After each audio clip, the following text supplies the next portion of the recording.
आज આપણે બનાવીશું સસ્તે से भी सस्ता एंड घर का बना सांभार मसाला। તેમાં આપણે એક વાસણ લઈશું, તે ગેસ પર ચડાવી તેમાં આપણે અડધો બાઉલ ચણાની દાળ લઈશું। તેને આપણે મીડિયમ ગેસ પર શેકીશું। 3 મિનિટ તક આપણે શેકવાનું છે અને પછી આપણે તેમાં અડદની દાળ નાખીશું, જે અડધો વાટકો છે। હવે તે આપણે ફરીને 3 મિનિટ માટે શેકીશું, બેયને મિક્સ કરીને। આવું શા માટે કરીએ છીએ કે ચણાની દાળને શેકાતા થોડો વધારે વાર લાગે છે, એની પછી અડદની દાળને, અને એ રીતે સ્ટેપ બાય સ્ટેપ જ આપણે શેકવું પડશે।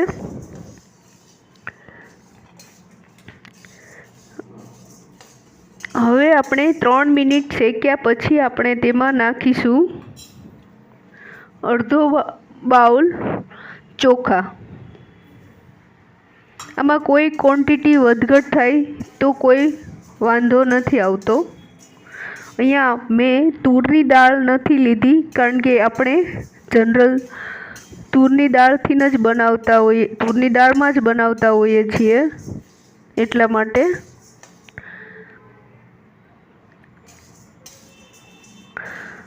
હવે આ આપણે 10 થી 12 મિનિટ માટે શેકીશું અને મીડિયમ ફ્લેમ પર જ શેકીશું અને સતત ચલાવીને શેકીશું।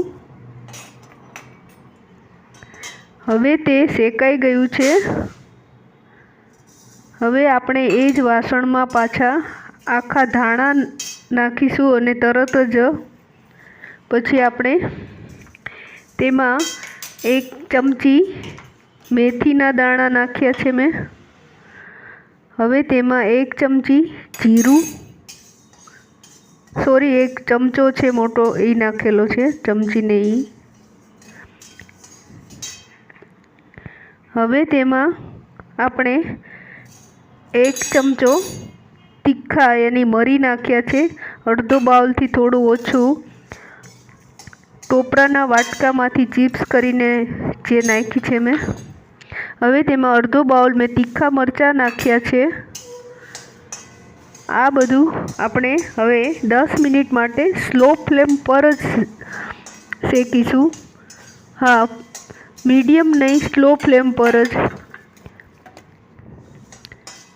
એ મિત્રો, તમે મારી ચેનલને લાઈક, શેર એન્ડ સબસ્ક્રાઈબ જરૂરથી કરજો।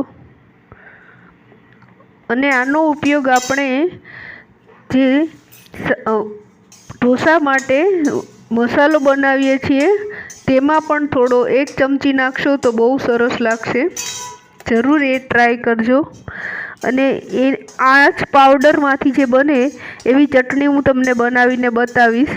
એ ચટણી પણ બહુ સરસ લાગે છે, જનરલ જમવામાં અને ઓમ બી, ઢોસામાં, ઇડલીમાં, બધામાં ચાલે એવી ચટણી હોય છે। હવે આપણે અહીંયા 2 ચમચી જેટલું તેલ લીધું છે, તેમાં હું અહીંયા લીમડાના પાન 1.5 બાઉલ જેટલા નાખ્યા છે। હવે તેને સ્લો ફ્લેમ પર જ શેકવાના છે। હા, સ્લો ફ્લેમ પર જ, જરાય ફાસ્ટ નહીં કરતા, કારણ કે તે બળી જશે। આને 4 થી 5 મિનિટમાં શેકાઈ જાય છે, સ્લો ફ્લેમ પર પણ।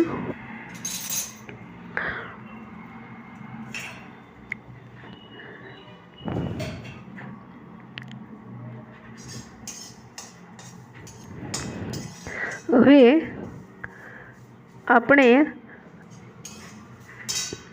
તે પણ શેકાઈ જવા આવ્યા છે, તો હવે આપણે તે બધું મિક્સ કરી દઈશું।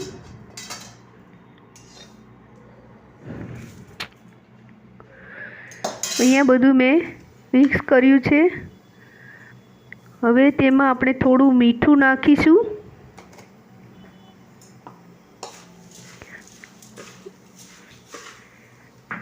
હવે તે આપણે ઠંડુ થઈ ગયું છે, તો જારમાં ભરીને પીસી લઈશું।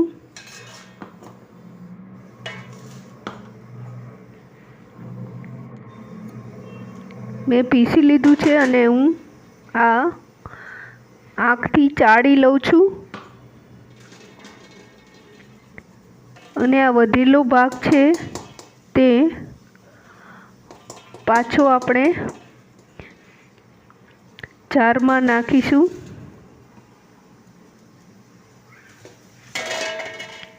અને તેમાં બીજું બધું નાખી અને ફરીને પીસીશું. અને હા, હું પહેલાંમાં ભૂલી ગઈ હતી કે મેં લાલ ચટણીનો પાવડર પણ નાખેલો હતો, જે અત્યારે તમને આમાં બતાવું છું. આટલો આમાં અને પેલા મિશ્રણમાં પણ નાખી દઉં છું, કારણ કે આના વગર કલર નહીં આવે એટલા માટે નાખવો જરૂરી છે. હવે આ બધું રેડી થઈ ગયું છે ચાળાઈને.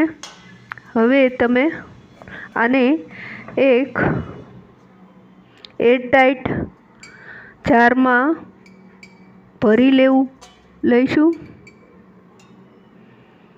હવે આપણે તે બધું ભરી લીધું છે અને હું એમાંથી તમને એક ચટણી બતાવું છું. આ રીતે એક ચમચી લીધી, એમાં જરા મીઠું નાખીશું. હવે એમાં જરા તેલ નાખીશું. આ ચટણી ઈડલી, ઢોસા કે જમવામાં સારી લાગે છે. જરૂરથી ટ્રાય કરજો એકવાર આ બનાવીને તમે. થેન્ક યુ મિત્રો, મારો વિડીયો ફૂલ જોવા માટે. Thank you.